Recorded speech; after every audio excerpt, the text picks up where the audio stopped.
વધારે પૈસા કમાવા માટે મગજને કઈ રીતે તૈયાર કરવું? પૈસા કમાવવાની વાત આવે ત્યારે ઘણા લોકો નસીબ, તક અથવા બાહ્ય પરિબળો પર આધાર રાખે છે. જો કે સત્ય એ છે કે તમારી નાણાકીય સફળતા તમારા મગજમાં શરૂ થાય છે. યોગ્ય માનસિકતા અને વ્યૂહરચનાઓ સાથે તમે તમારા મગજને પૈસા કમાવવા માટે તાલીમ આપી શકો છો અને નાણાકીય સ્વતંત્રતા પ્રાપ્ત કરી શકો છો.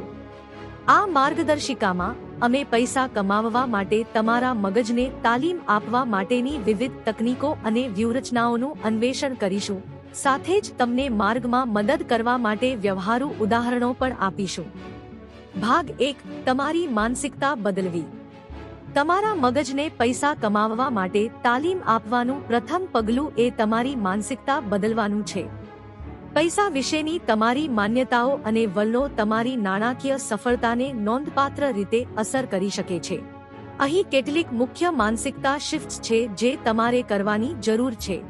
અછતની માનસિકતાથી વિપુલતાની માનસિકતા તરફ જાઓ. અછતની માનસિકતા એ વિશ્વાસ છે કે ત્યાં પૂરતું નથી અને તમારે જે જોઈએ છે તેના માટે તમારે સ્પર્ધા કરવી પડશે.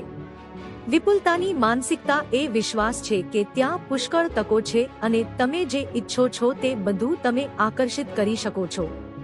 આ માનસિકતામાં પરિવર્તન લાવવા માટે તમારી પાસે જે છે તેના પર ધ્યાન કેન્દ્રિત કરો અને તમે જે મેળવવા માંગો છો તેના પર નહીં.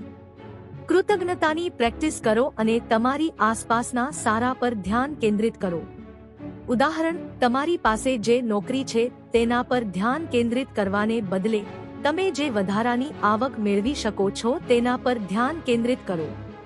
નિશ્ચિત માનસિકતાથી વૃદ્ધિની માનસિકતા તરફ જાઓ. નિશ્ચિત માનસિકતા એ વિશ્વાસ છે કે તમારી ક્ષમતાઓ અને બુદ્ધિ નિશ્ચિત છે. વૃદ્ધિની માનસિકતા એ વિશ્વાસ છે કે તમે પ્રયત્ન અને સમર્પણ દ્વારા તમારી ક્ષમતાઓમાં સુધારો કરી શકો છો. આ માનસિકતામાં પરિવર્તન લાવવા માટે પડકારોને વૃદ્ધિની તકો તરીકે સ્વીકારો અને નિષ્ફળતાને શીખવાના અનુભવો તરીકે જુઓ. ઉદાહરણ, જો તમે વ્યવસાય શરૂ કરવામાં નિષ્ફળ જાઓ છો તો તેને હાર તરીકે જોવાને બદલે તમે શું ખોટું કર્યું તેમાંથી શીખો અને ફરી પ્રયાસ કરો. નકારાત્મક સ્વવાર્તાથી સકારાત્મક સ્વવાર્તા તરફ જાઓ. નકારાત્મક સ્વવાર્તા એ તમારી જાતને કહેતા નકારાત્મક વિચારો છે. આ વિચારો તમને પાછા પકડી શકે છે અને તમને તમારા લક્ષ્યોને પ્રાપ્ત કરતા અટકાવી શકે છે. સકારાત્મક સ્વવાર્તા એ તમારી જાતને કહેતા સકારાત્મક વિચારો છે. આ વિચારો તમને પ્રેરિત અને કેન્દ્રિત રહેવામાં મદદ કરી શકે છે. આ માનસિકતામાં પરિવર્તન લાવવા માટે તમારી નકારાત્મક સ્વવાર્તાથી વાકેફ રહો અને તેને સકારાત્મક પુષ્ટિકરણોથી બદલો. ઉદાહરણ, હું પૈસા કમાવવા માટે પૂરતો સ્માર્ટ નથી એમ કહેવાને બદલે હું પૈસા કમાવવા માટે સક્ષમ છું એમ કહો. ભાગ 2. તમારી નાણાકીય સાક્ષરતામાં સુધારો કરવો. એકવાર તમે તમારી માનસિકતા બદલી લો પછી તમારી નાણાકીય સાક્ષરતામાં સુધારો કરવો મહત્વપૂર્ણ છે. નાણાકીય સાક્ષરતા એ તમારા પૈસાને સમજવાની અને તેનું સંચાલન કરવાની ક્ષમતા છે. અહીં કેટલીક રીતો છે જેમાં તમે તમારી નાણાકીય સાક્ષરતામાં સુધારો કરી શકો છો. નાણાકીય પુસ્તકો અને લેખો વાંચો. નાણાકીય સાક્ષરતા વિશે જાણવા માટે પુસ્તકો અને લેખો એ એક ઉત્તમ રીત છે. તમે વિવિધ વિષયો વિશે શીખી શકો છો, જેમ કે બજેટિંગ, રોકાણ અને દેવું વ્યવસ્થાપન. નાણાકીય અભ્યાસક્રમો લો. નાણાકીય અભ્યાસક્રમો તમને નાણાકીય સાક્ષરતા વિશે વધુ ઊંડાણપૂર્વક જ્ઞાન પ્રદાન કરી શકે છે. તમે ઓનલાઈન અથવા વ્યક્તિગત રીતે અભ્યાસક્રમો લઈ શકો છો.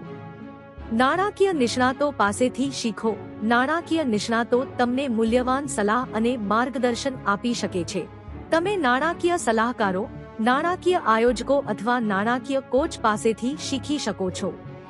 ભાગ 3. પૈસા કમાવવા માટે વ્યૂહરચનાઓ વિકસાવવી. એકવાર તમે તમારી માનસિકતા બદલી લો અને તમારી નાણાકીય સાક્ષરતામાં સુધારો કરી લો પછી પૈસા કમાવવા માટે વ્યૂહરચનાઓ વિકસાવવાનો સમય છે.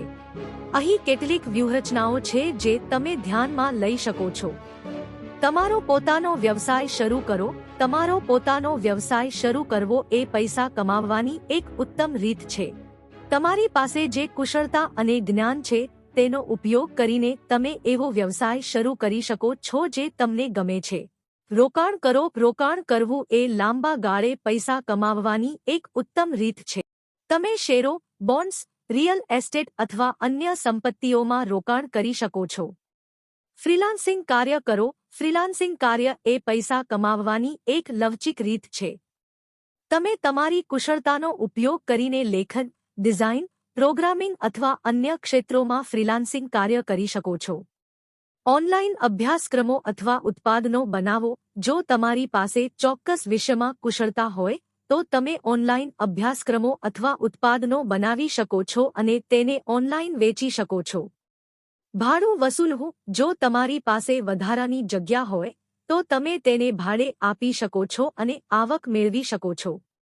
ભાગ 4. તમારી નાણાકીય ટેવોમાં સુધારો કરવો. પૈસા કમાવવા માટે તમારા મગજને તાલીમ આપવાનો એક મહત્વપૂર્ણ ભાગ તમારી નાણાકીય ટેવોમાં સુધારો કરવાનો છે. અહીં કેટલીક નાણાકીય ટેવો છે જે તમારે વિકસાવવાની જરૂર છે. બજેટ બનાવો અને તેને વળગી રહો. બજેટ બનાવવું એ તમારા પૈસાને ટ્રેક કરવાની અને તમારા ખર્ચને નિયંત્રિત કરવાની એક ઉત્તમ રીત છે.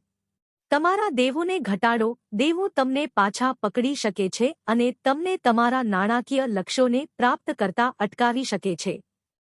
નિયમિતપણે બચત કરો. નિયમિતપણે બચત કરવી એ તમારા નાણાકીય ભવિષ્ય માટે તૈયારી કરવાની એક ઉત્તમ રીત છે.